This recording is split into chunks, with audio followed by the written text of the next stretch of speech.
told your friend you're not okay, and tell me what's wrong and why you never said you felt that way. सोचिए जरा, अगर मैं आपसे कहूं कि 5000 साल पहले भारत में एक ऐसा विस्फोट हुआ था जिसने पूरी सभ्यता को राख में बदल दिया था, तो क्या आप मेरी बात पे यकीन करोगे? जी हाँ।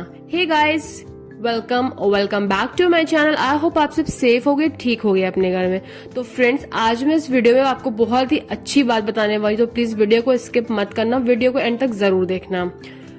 महाभारत, जिसके बारे में आपने सबने सुना होगा, दुनिया का सबसे पुराना युद्ध, जहाँ पे सिर्फ तलवारें और बाण नहीं चले थे, बल्कि बहुत सारे ऐसे अस्त्र शस्त्र चलाए गए थे जिनकी ताकत जो हमारे मॉडर्न न्यूक्लियर वीपन है, सेम वैसी ही थी। जी, आप ये समझ लो कि उसकी ताकत मॉडर्न न्यूक्लियर वेपन जैसी थी। ऐसा शस्त्र था जो कि सूर्य के समान चमकता था, और ऐसा भी कहते हैं कि इतनी ज्यादा उसमें पावर थी कि उसने लोगों के शरीरों को जला दिया, बॉडी एकदम राख हो गई। आप ये समझ लो कि वहां पे कुछ नहीं बचा, सिर्फ और सिर्फ धुआं धुआं हर जगह था, एकदम हर जगह कालापन था, और सारे शरीर जितनी भी बॉडीज थी सब के सब पूरे जल चुके थे। बाल सब टूट गए थे, नाखून सारे टूट गए थे, और आसमान में आग बरसने लगी थी। अब सवाल ये आता है कि ये सारी चीजें सिर्फ और सिर्फ क्या काल्पनिक थी, या फिर कोई कल्पना थी, या एक्चुअल में या वास्तव में 5000 साल पहले परमाणु विस्फोट हुआ था। ये वीडियो बहुत ही इंटरेस्टिंग होने वाली है, तो प्लीज वीडियो को एंड तक जरूर देखते रहिएगा। अब मैं आप सबसे बात करना चाहूंगी महाभारत के बारे में। जी हाँ, महाभारत में ऐसे बहुत सारे प्रसंग हैं जहाँ ब्रह्मास्त्र और नारायण शास्त्र जैसे अस्त्रों का जिक्र किया है। इन अस्त्रों का प्रयोग से पूरी सेनाएं एक पल में समाप्त हो जाती। अब मैं आपको एक श्लोक के बारे में पढ़ाती हूँ। आकाश में चमका उठा एक अग्नि का गोला जो हजारों सूर्य की चमक के बराबर था। लोगों के शरीर राख हो गए और बारिश में राख बरसी। अब बात करती हूँ कुरुक्षेत्र के बारे में। जी हाँ, अब बात करते हैं उन बहुत सारे सबूतों और बहुत सारे प्रूफ्स के बारे में जिनको देखकर हमारे जितने भी साइंटिस्ट और वैज्ञानिक हैं वो सब बहुत ही ज्यादा हैरान और शॉक्ड हो चुके हैं।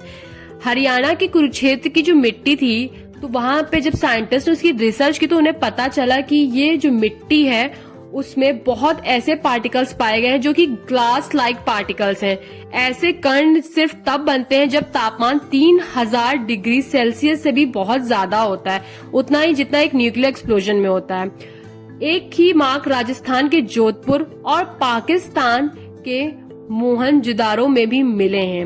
मतलब ऐसे ही सेम मार्क्स हमारे राजस्थान के जोधपुर और हमारे पाकिस्तान के मोहनजोदारो में भी पाए गए, मतलब जहां की मिट्टी रेडियो एक्टिव पाई गई है। लेकिन सवाल ये है, जब इंसानों को बिजली बनाना तक नहीं आता था तो इतनी तबाही किसने मचाई? चलिए अब बात करते हैं मोहनजोदारो की मिस्ट्री के बारे में। मोहनजोदारो से मिले बहुत सारे स्केलेटन्स की स्थिति देखी गई, और उसको देखकर हमारे सारे जितने भी साइंटिस्ट थे वो एकदम शॉक्ड हो गए। लोग ऐसे मरे जैसे अचानक कोई भयानक ब्लास्ट हुआ था। उनके शरीर एकदम समान पोस्चर में थे, मतलब उन्हें भागने का भी मौका नहीं मिला है। वो एक ही जगह थे और वो भाग नहीं पाए, ऐसा हुआ था।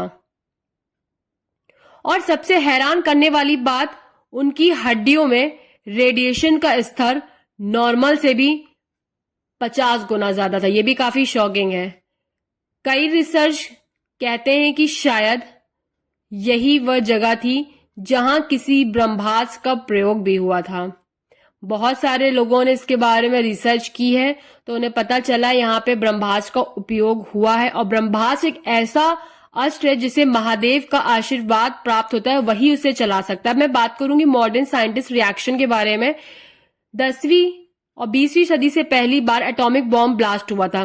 तो अमेरिका के एक साइंटिस्ट थे जो कि बहुत ही ज्यादा फेमस साइंटिस्ट थे, शायद आपने उनके बारे में पढ़ा होगा या आप जानते होंगे, जिनका नाम था जे रॉबर्ट ओपेनहाइमर, जिन्होंने एटॉमिक बम बनाया था। उन्हें हम एटॉमिक बॉम्ब का पिता भी कहते हैं।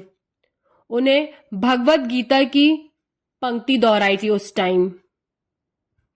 उन्होंने बोला, now I am become death the destroyer of world. उन्होंने खुद कहा था कि उन्होंने एशियंट हिंदू स्क्रिप्चर से बहुत सारी इंस्पिरेशन ली थी।